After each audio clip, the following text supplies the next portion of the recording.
Que palavra, que esperança que o povo de Deus tem. Jesus é o centro, porque dele, por ele e para ele são todas as coisas. Glórias, pois, sejam dadas a ele eternamente. Amém. Semana passada, a pastora Alessandro trabalhou essa temática, um rebanho saudável. E eu participei ouvindo esta mensagem e participando do culto também. E eu queria fazer alguns destaques. A boa ovelha é que nem um filho obediente. A boa ovelha traz alegria para o coração, o bom filho traz alegria para o coração do pai, a boa ovelha também. Há uma outra característica da ovelha, e aqui a gente lembra daqueles lobos vorazes que Paulo advertiu a igreja quando reuniu o pessoal em Éfeso. Diz: fiquem atentos, líderes das igrejas, porque nos últimos dias virão lobos vorazes e eles procurarão arruinar o rebanho. Os lobos, na verdade, vêm travestidos de ovelha, ou travestidos de ovelhas, mas eles são perigosos e nós não podemos deixar que o lobo permaneça no rebanho. Mas há uma outra ovelha, que é a ovelha perdida, desgarrada, e o pastor Alessandro usou a palavra distraída. É aquela ovelha que brinca demais, é aquela ovelha desatenta, com falta de prudência, desobediente em alguns momentos, e essas ovelhas são deixadas para trás pelo próprio rebanho muitas vezes, e cansadas, fracas, machucadas e doentes. E essa é aquela uma que se perdeu e o pastor tem que ir atrás. Deixa as 99 e vai atrás dessa. Mas eu queria lembrar da outra parábola que inclusive foi mencionada aqui no depoimento de um desses retirantes, do filho pródigo. Alguns anos atrás eu estava num congresso de pastores. Tim Keller, ele era o pregador, e ele trouxe uma mensagem sobre o filho mais velho, da parábola do filho pródigo, porque a gente sempre condenou muito o filho pródigo, porque o cara pediu os bens, a herança, e partiu para o mundo, e a Bíblia diz que ele viveu uma vida dissoluta, e ele gastou tudo, e se perdeu na vida, ficou sem nada, perdeu os amigos, perdeu toda a festa que ele fazia e voltou sem nada. Ele simplesmente foi parar num chiqueiro de porcos, como o texto bíblico diz, e caindo em si, gosto dessa expressão nesta parábola, caindo em si, ele diz: já sei, vou voltar para o meu pai, pedir perdão, papá. E ele volta, e o pai sempre procurou aquele menino ao longe, vendo se um dia ele voltaria. E de fato ele, quando viu aquele vulto longe, percebeu: é meu filho, pelo jeito de andar. E ele saiu e abraçou aquele filho. E aí entra o filho mais velho. O que está acontecendo aqui? Ah, o teu irmão voltou. Mas, e tem essa festa? Sim. Ele não tinha nada. O pai ficou sabendo dessa história, foi conversar lá com o filho mais velho. Mas pai, eu sempre estive aqui com o senhor, o senhor nunca me deu um cabrito, um carneiro, e agora vem esse cara que deu as costas para o senhor e perdeu tudo, e agora o senhor recebe com festa? Não acredito. E o Tim Keller, ele traz uma expressão de que o filho mais velho eram os fariseus e os escribas da época, os religiosos de plantão, que às vezes condenam o filho mais novo. E às vezes o filho mais velho é o que está com o maior problema. E às vezes nós temos dentro da igreja muitos filhos mais velhos. Bom, mas o que eu queria realçar é a distinção entre a ação pastoral do pai do pródigo e a ação pastoral daquele pastor que tinha uma ovelha perdida. Percebam que aquele que tinha uma ovelha perdida, esse pastor vai atrás. Agora, o pai do pródigo, ele não vai atrás do filho. Estranho isso. Mas não é estranho, porque aqui entra uma prática da ação pastoral, e é importante, e é isso que eu queria salientar, ratificando o que o pastor Alessandro falou, que na prática pastoral, aquele filho que diz não para Deus, que rejeita as coisas de Deus, que dá as costas para Deus e aos princípios da palavra, e vai para o mundo, eu não tenho o que fazer como pastor. É uma escolha deliberada dessa pessoa. A única coisa que o pai fez nesse período todo foi orar pelo filho e aguardar o filho. Então essa é uma ação pastoral interessante, que nos dias modernos, tem pessoas que dão as costas para Deus, que desobedecem, que entram numa vida de pecado, e o que nos compete fazer é orar e pedir: filho, volta. E como esse moço declarou aqui, nós queremos receber de braços abertos, como o pai assim o fez. mas a ovelha perdida, o pastor vai atrás. Então só queria deixar bem claro essa questão de ação pastoral. A pessoa que faz uma opção pelo pecado, eu só posso orar e aguardar. Mas aquele que está distraído e se perdeu por aí desatenciosamente, o pastor tem que ir atrás. Mas o nosso tema da série é um coração aquecido, e esse coração aquecido faz um rebanho saudável. Mas mais que isso, nós estamos tratando nesse ano da temática o livro, e este livro é que aquece o nosso coração, que é as Escrituras Sagradas. E não se esqueça que esse livro aquece o meu coração, e esse coração aquecido traz uma igreja viva, que foi dito aqui esses dias atrás pelo pastor Geber Valdomiro, e traz esse rebanho saudável. E hoje eu quero convidar a você a abrir o livro em Romanos 15, 17. Quero fazer a leitura de apenas um versículo e refletir de forma bem objetiva sobre esse versículo. Eu creio que essa referência está errada, eu acho que é 15, 7. Depois alguém me confirma, por favor. É Romanos 15, 7. O texto bíblico diz assim: portanto, acolhei-vos uns aos outros, como também Cristo nos acolheu para a glória de Deus. Vamos ler juntos, fortes? Portanto, acolhei-vos uns aos outros, como também Cristo nos acolheu para a glória de Deus. Pai, que a Tua palavra possa fazer sentido ao nosso coração. Possamos estar com os nossos ouvidos abertos e não haja impedimento para a compreensão das Escrituras Sagradas.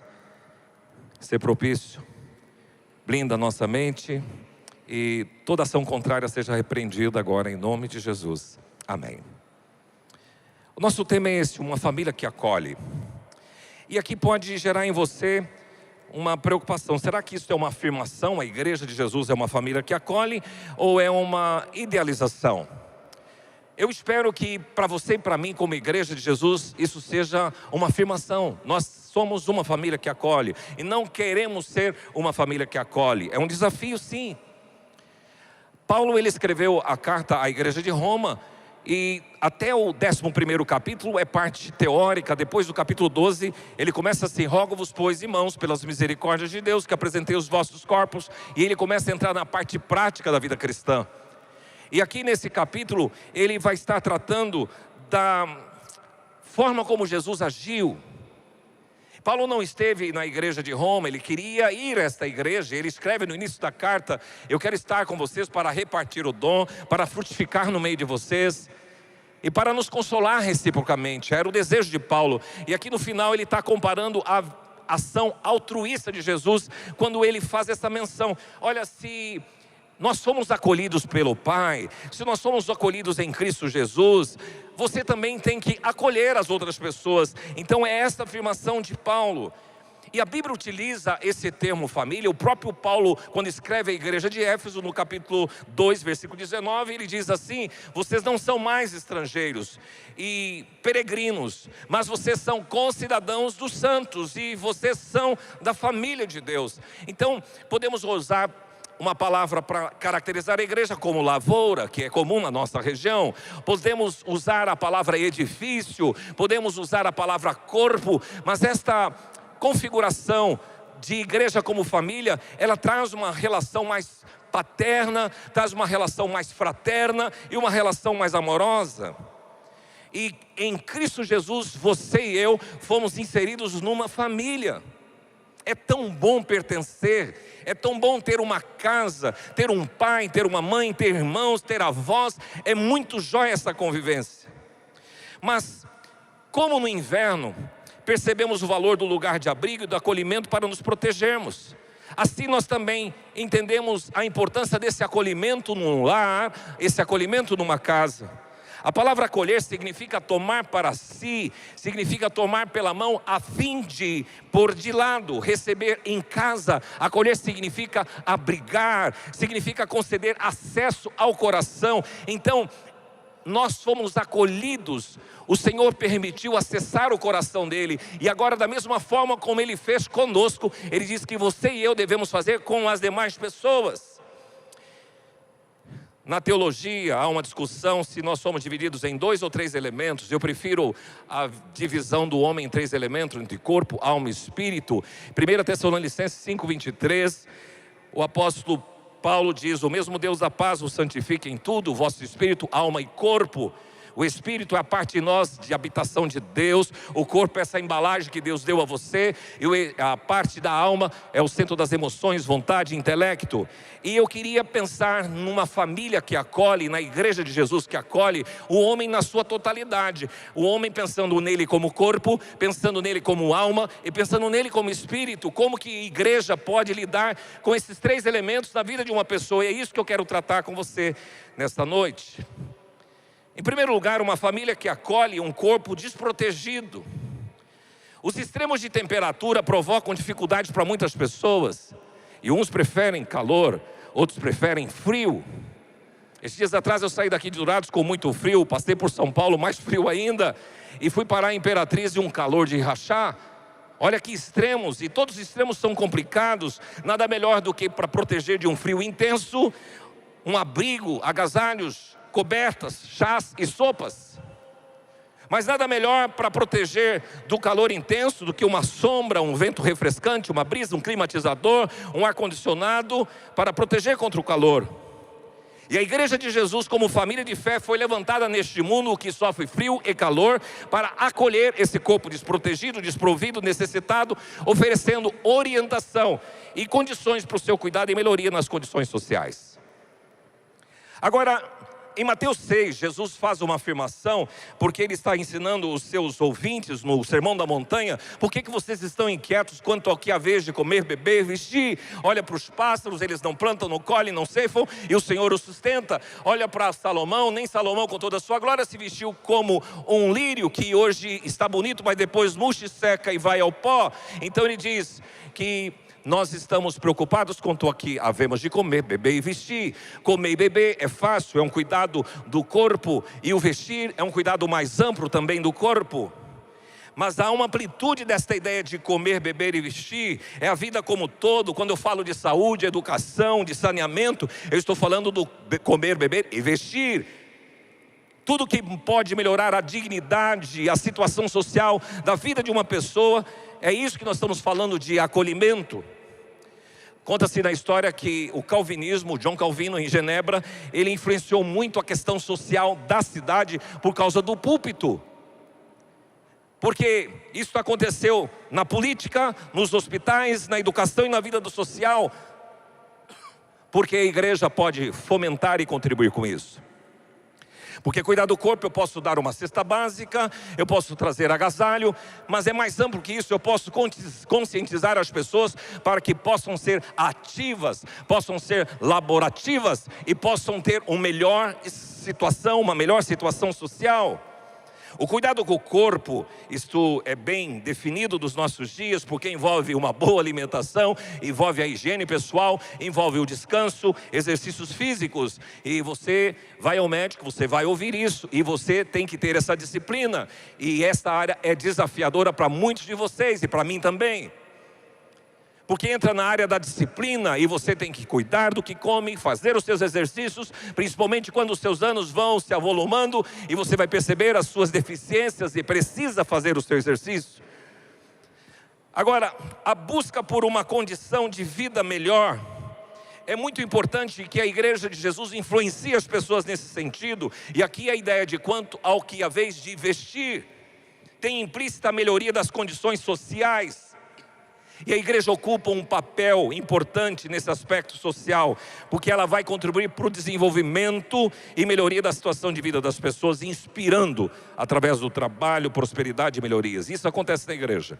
Alguns anos atrás nós tínhamos 3 campos de pregação aqui, tudo em bairros da periferia da cidade de Dourados. E é interessante que 3 ônibus saíam. Hoje de manhã eu compartilhei um pouco disso, e um irmão lembrou que vinham 3 ônibus cheios desses bairros, e as pessoas vinham e congregavam conosco, e a gente de alguma forma desenvolveu um trabalho que até a forma como eles começaram a viver mudou. Por quê? Através da convivência com pessoas diferentes e de diferentes níveis sociais, o network, as pessoas melhoram. Claudemir gosta de jogar bola, e ele é um bom jogador. Eu não sou um bom jogador, mas quando eu jogo com ele eu melhoro. Porque quando eu estou do lado de gente que joga melhor, ele me eleva. e me ajuda e me facilita.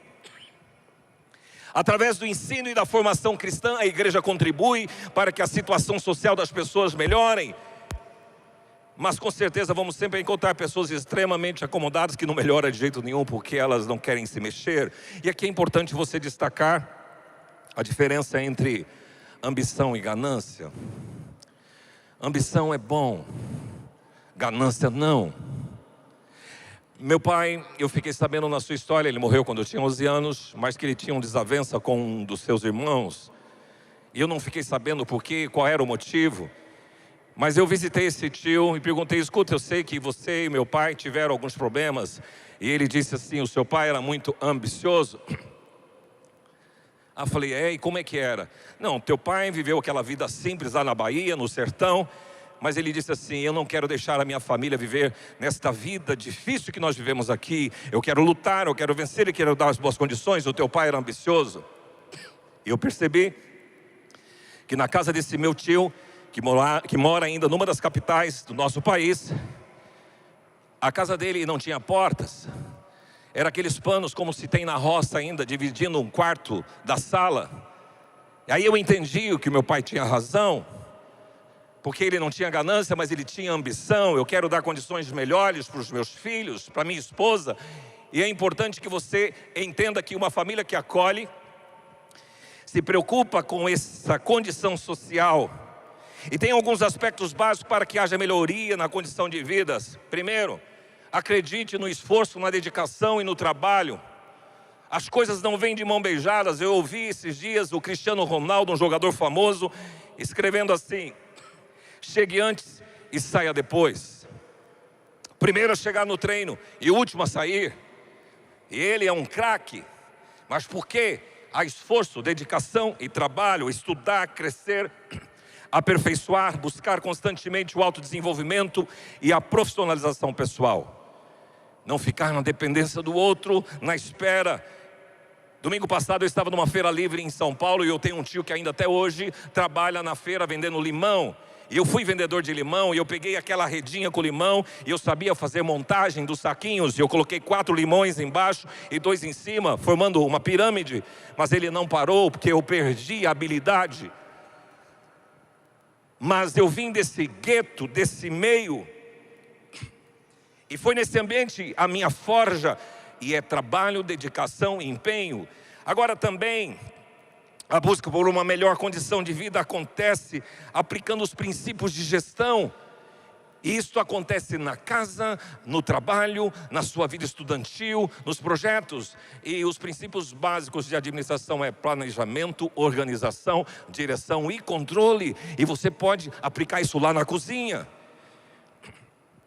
Quando se pensa em gestão da família, é aquela pessoa que está preocupada com uma vida melhor na família, tempo para a esposa, para os filhos.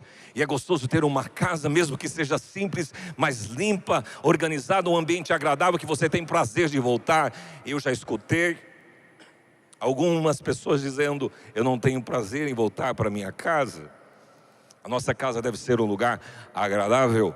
A nossa casa deve ser um lugar querido. A simplicidade, ela é bela, mas ela tem que estar bem cuidada. A gestão do tempo, ter uma boa agenda, ter uma objetividade na vida, amplitude de tarefas, pontualidade e responsabilidade. Eu estava pensando nisso hoje. O dia para nós foi intenso. Tivemos um culto de manhã, almocei com uma família, tivemos uma reunião aqui dos legendários. Fomos para casa, fizemos academia e depois fomos no aniversário. Estamos aqui no culto, de boa. Por quê? Você pode potencializar o seu tempo e você pode ser melhor nisso e ampliar as suas tarefas e a potencialidade que tem em você. A gestão dos recursos, fazer render, potencializar e aproveitar o que se tem. E conforme Mário Cortella, o filósofo da modernidade, diz: faça o seu melhor dentro dos recursos que você tem, combata todo tipo de desperdício, aproveite as fases ou a fase das vacas gordas, porque a escassez pode bater à porta. É esta a ideia de gestão de recursos. Melhorar a sua bike, melhorar a sua moto, melhorar o seu carro, melhorar a sua casa, melhorar o ambiente. A gestão das finanças, aqui eu aprendi com o meu avô. Ele tinha um ditado que dizia assim: trabalhe hoje para comer amanhã, e não coma hoje para pagar amanhã. Hoje as pessoas estão penduradas nos consignados bancários. Eu fui bancário e vi muitos aposentados que não recebem a sua aposentadoria, porque está tudo em consignado. A gestão de recursos me ensina a ter uma vida boa, e ter esta ideia de uma melhoria de condição de vida é aplicação certa das suas finanças. Ganhar e saber gastar. Preciso ou simplesmente quero? Vai ser útil? Tenho condições de pagar? Cabe dentro do meu orçamento? Então a igreja, como família que acolhe, ela ajuda as pessoas, mas a gente também tem que ensinar a pescar, não é dar o peixe. Nós temos que estimular isto, e esta é uma ideia de uma família que acolhe, que cuida do corpo, e a melhoria da condição de vida se dá através de prática das virtudes e de valores tais como Deus, família, trabalho, e as virtudes como humildade, generosidade, contentamento, gratidão, altruísmo, persistência e resiliência. Esses dias atrás, na equipe pastoral, quando estávamos planejando esta série, a Jordana fez uma menção da mulher virtuosa, e eu comecei a estudar aquele texto, porque a Bíblia descreve que aquela mulher, ela era um trator, busca lã e linho de bom grado, trabalha com as mãos, no tocante à sua casa não teme a neve, pois todos andam vestidos de lã escarlate, faz para si cobertas, veste de linho fino e de púrpura. Ela faz roupas de linho fino e vende-as, e dá cintas aos mercadores, e a força e a dignidade são os seus vestidos, e quanto ao dia de amanhã não tem preocupações. Esse texto eu deixei reservadinho para um dia fazer uma comparação sobre essa mulher virtuosa e a noiva de Jesus, que é a igreja, e quais são essas semelhanças entre a mulher virtuosa e a noiva de Cristo. E deixei esse texto, mas essa mulher ensina sobre esse cuidado mais amplo do comer, beber e vestir. Mas partimos agora para uma alma desamparada, não só o corpo, comer, beber e vestir, mas cuidado com a alma, que são as nossas emoções, as nossas vontades, desejos. Conceito de alma, as duas palavras, a hebraica nefesh e a grega psique. Essas duas palavras têm o mesmo sentido no grego e no hebraico, que é o centro das emoções, das paixões, o lugar dos apetites, o centro das vontades e o lugar da mente. Nós somos um ser espiritual, temos uma alma e habitamos em um corpo. Agora, na atualidade existe uma atenção maior às questões da alma. Não se falava muito há 30, 40 anos atrás sobre isso. E nós vivemos uma sociedade com alto índice de problemas da alma. E a demanda de psiquiatras, de psicólogos, psicólogos, psiquiatras, psicanalistas aumentou. São profissionais que atuam no tratamento da alma. As doenças chamadas psicossomáticas, o que são? São doenças da alma que são colocadas no corpo, porque psique, alma, soma, corpo. Então são doenças da alma que o corpo absorve. Interessante que então tem pessoas com problemas de pele, problemas gástricos, respiratórios e até mesmo câncer, por se tratar de problemas da alma que foram direcionados para o corpo. E algumas doenças da modernidade, burnout, depressão, ansiedade, medo, pânico, aflição, mágoa, culpa, ressentimento, raiva, ódio, traumas, transtornos e fobias das mais diversas. A Bíblia faz menção: alma cansada, alma batida, alma entediada, alma perturbada, alma triste, alma definhada, alma sedenta, alma ansiosa, alma desfalecida, alma desassossegada, alma encarcerada e ferida. A alma precisa de cura e restauração. Quando você se converte a Jesus, a sua alma não é necessariamente tratada e curada de forma imediata. Existe um processo e uma reprogramação de vida, e isso se dá através da palavra e através do Espírito Santo, dos uns aos outros. Sabe que Tiago escreve: confessai as vossas culpas uns aos outros para ser, não fala perdoado, para ser curados. A confissão, pessoas que estão com pecado entalado e nunca tratou isso, tem problemas emocionais. E se você liberar isso e confessar e se sentir perdoada, você sara de muitas enfermidades. Por isso, A palavra é importante, o Espírito Santo é importante, a confissão é importante. Na história do Éden, quando Adão e Eva desobedeceram a Deus a ordem e comeram do fruto proibido, e quando eles caíram em si, eles estavam escondidos de trás das árvores, e de repente Deus aparece no jardim, e onde você está, Adão e Eva, estamos aqui escondidos, porque vocês comeram do fruto, e eles caíram em si, estavam envergonhados, porque perceberam que estavam nus. E Deus diz, sai de trás das árvores. Tem muita gente que pecou, que não tratou o pecado, que está envergonhado, escondido, e o Senhor quer tratar sua vida e restaurar a sua alma. Há muitos anos atrás, eu vi pastor David Simmons também no encontro de pastores e líderes, trabalhando sobre isso. Por exemplo, ele usa muita palavra para cura interior.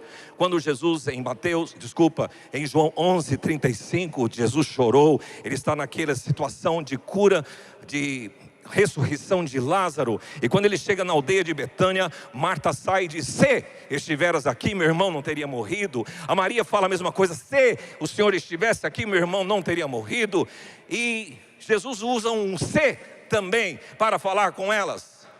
O se delas voltava para o passado, se estiveras aqui. Tem muita gente que vive esse ser do passado. Ah, se eu tivesse passado naquele concurso. Ah, se eu não tivesse mudado de cidade. Ah, se eu tivesse casado com aquela primeira namorada, com aquele primeiro namorado. Ah, se eu não tivesse filho. Ah, se do passado trava as pessoas. E sabe o que Jesus diz para Marta e Maria, que é o ser positivo? Se creres hoje, você vai ver a glória de Deus. Tem gente que vive o ser do passado, isso traz problemas emocionais. Eu conheci uma pessoa que ele falava, morava em Maracaju, hoje ele é falecido, mas ele dizia, olha, por 1º de maio, aquele tempo de 1º de maio era bom. Eu falei, eu quero um dia conhecer essa cidade, 1º de maio, no Paraná, para ver o que tem de bom lá. E fui. Não vi nada, mas eu percebi que esse homem vivia o ser do passado. Ah, se eu tivesse ficado em 1º de maio e não tivesse vindo para Maracaju. Se creres hoje, você vai ver a glória de Deus. Sai de trás da árvore. E aqui entra o ministério terapêutico da igreja. Jesus percorria toda a Galiléia, ensinando nas sinagogas, pregando o evangelho do reino e curando toda sorte de doenças e enfermidades entre o povo. O ministério tríplice de Jesus é ensinar, pregar e curar. Sabe qual é a palavra grega utilizada para curar aqui? Terapia. Que gostoso saber que Jesus se preocupa com as minhas doenças da alma. Em Mateus 11:28 ele diz, ó, vinde a mim os cansados, os estressados, os sobrecarregados, os oprimidos, e eu vos aliviarei. Vou trazer descanso para a sua alma, porque o meu jugo é suave e o meu fardo é leve. Então, a igreja que acolhe, cuida do corpo sim, ela se preocupa com o que beber, vestir e comer, mas ela se preocupa com a alma, de curar essas pessoas que estão travadas em culpa, em problemas emocionais. E a ação terapêutica prática da igreja se dá através da palavra, da prática do perdão, da confissão, dos conselhos, das orientações, da devocional, do louvor, da oração e do quebrantamento diante de Deus. Chora diante de Deus e lava a alma. Então um coração aquecido, uma família que acolhe, um corpo desprotegido, uma alma desamparada, mas um espírito carente.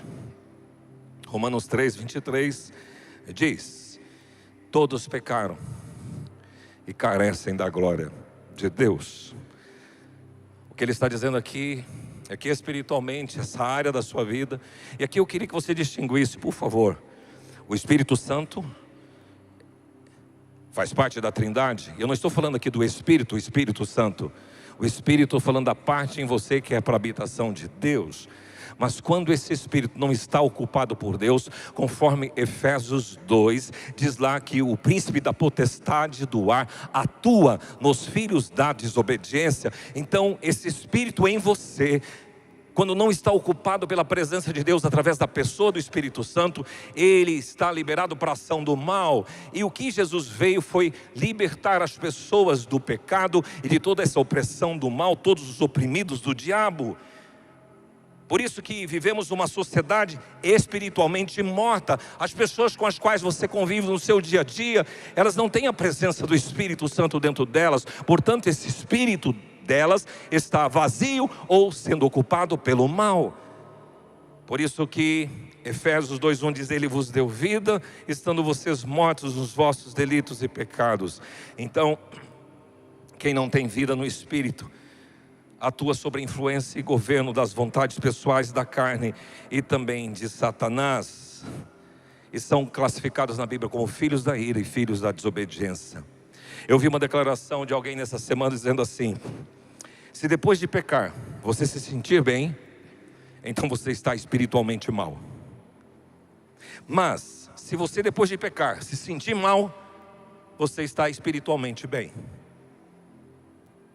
Pense nisso. O teu espírito, se o Espírito Santo está nele e você erra, você vai se sentir mal. Mas se você se sente bem é porque não está agindo na sua vida.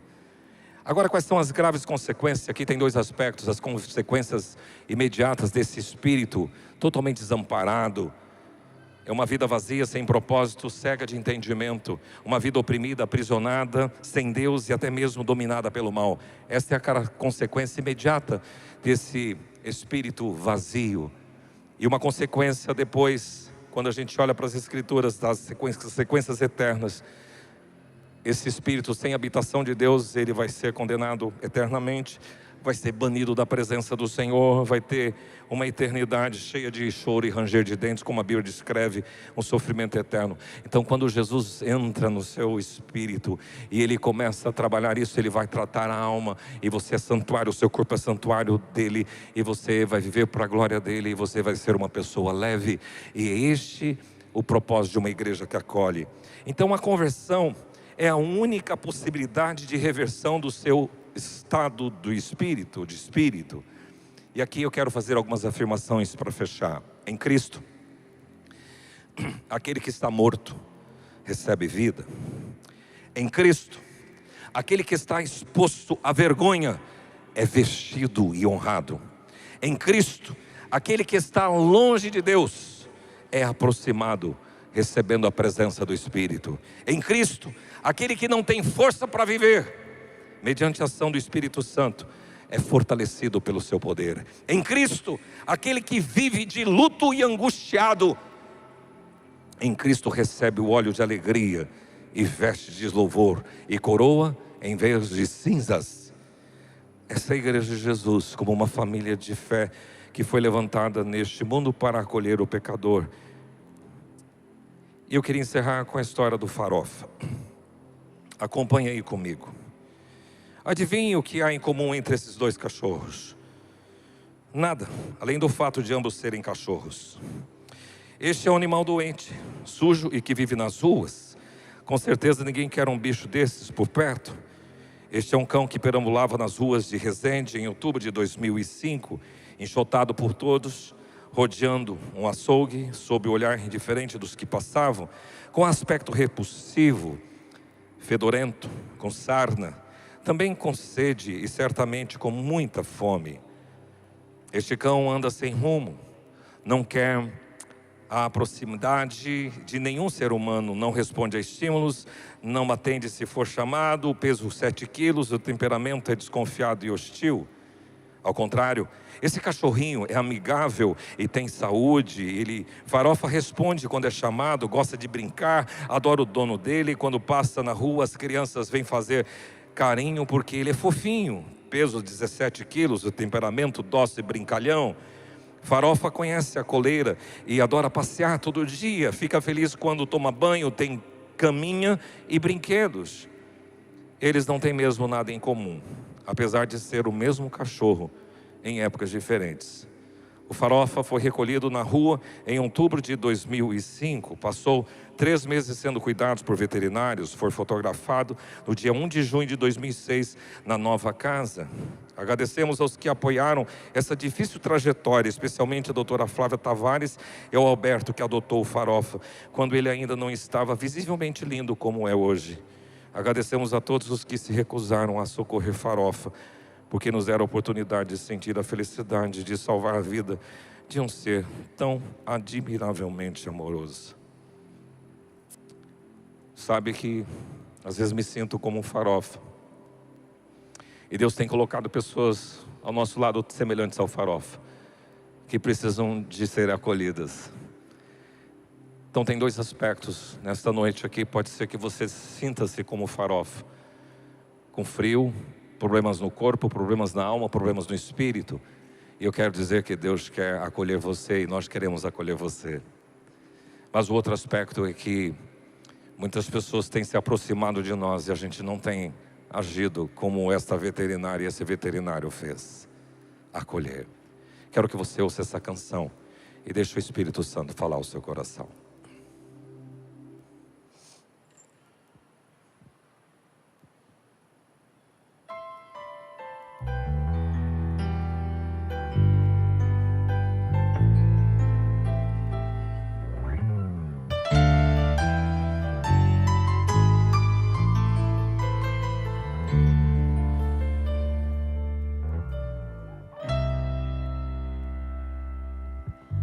Quando pensa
Você pode se colocar em pé, por favor?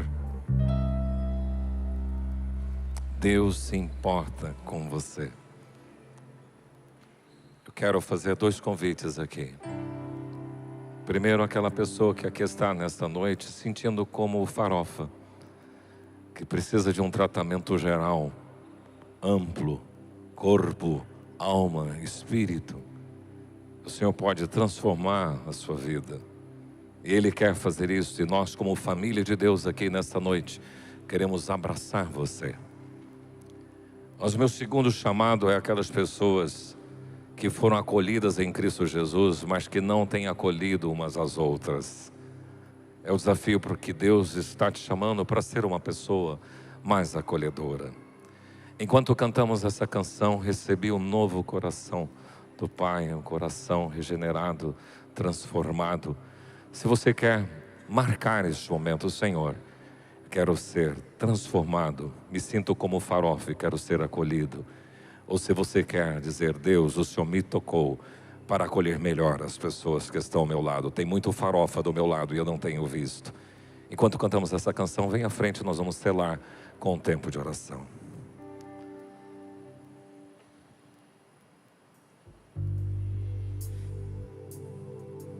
Recebi um novo coração do Pai, coração regenerado, coração transformado, coração que é inspirado por Jesus. O Senhor quer tratar você, quer abraçar você, quer curar sua alma. Pode vir. Eu declaro a paz de Cristo, eu te abençoo, meu irmão.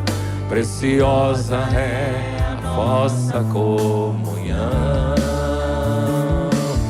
Somos corpo, assim bem ajustado, totalmente ligados, unidos, vivendo em amor, uma família, sem qualquer falsidade, vivendo a verdade, expressando a glória do Senhor, uma família, vivendo o compromisso do grande amor de Cristo. Eu preciso de ti, querido irmão, precioso és para mim, querido irmão. Olha, eu tenho a impressão de que alguns não entenderam. Tem gente hoje que precisa de um toque de Deus na alma para ser curado. E eu quero desafiar você a vir aqui. Deus quer tratar você e quer restaurar essas situações da sua vida. Então não perca esse momento, porque é um ato de fé quando você vem aqui. Mas segundo, eu não acho que a grande maioria de nós tem acolhido os farofas. A gente se preocupa muito com a gente mesmo. Então eu acho que esse número de pessoas que está aqui não representa de fato o que a gente precisa fazer aqui nesta noite. Então não perca esse momento. Fala, Deus, aqui está a minha vida, eu estou sinalizando para o Senhor. Eu preciso do toque, eu preciso da cura, da alma. Eu preciso de uma cura no corpo. Eu preciso melhorar a gestão. Eu quero uma vida melhor para minha família. E eu quero que o Senhor me desperte para uma fé atuante que acolhe os farofas com os quais eu deparar na minha existência. Pai, aqui estão essas pessoas que sinalizaram para o Senhor, eu sou este que preciso do agasalho do Teu Espírito, eu sou este que preciso de um toque na cura da minha alma, sou este que preciso de mudar a forma de gestão para que eu dê condições melhores para minha família e viva uma vida melhor. Sou este que preciso da presença do Espírito continuamente em minha vida. E aqui tem pessoas sinalizando, Senhor, eu sou este que preciso olhar melhor as pessoas que estão ao meu redor. Que o Senhor me dê sensibilidade, me dê uma visão altruísta e uma visão de generosidade para abençoar pessoas e tratar pessoas. Assim eu te peço e te clamo nesta hora, em nome do Senhor Jesus. Amém. Deus abençoe e realize isto que você se propôs nesta noite. Amém. Pode retornar para o seu lugar, você pode se assentar e vamos ter esse momento de fechamento dessa programação.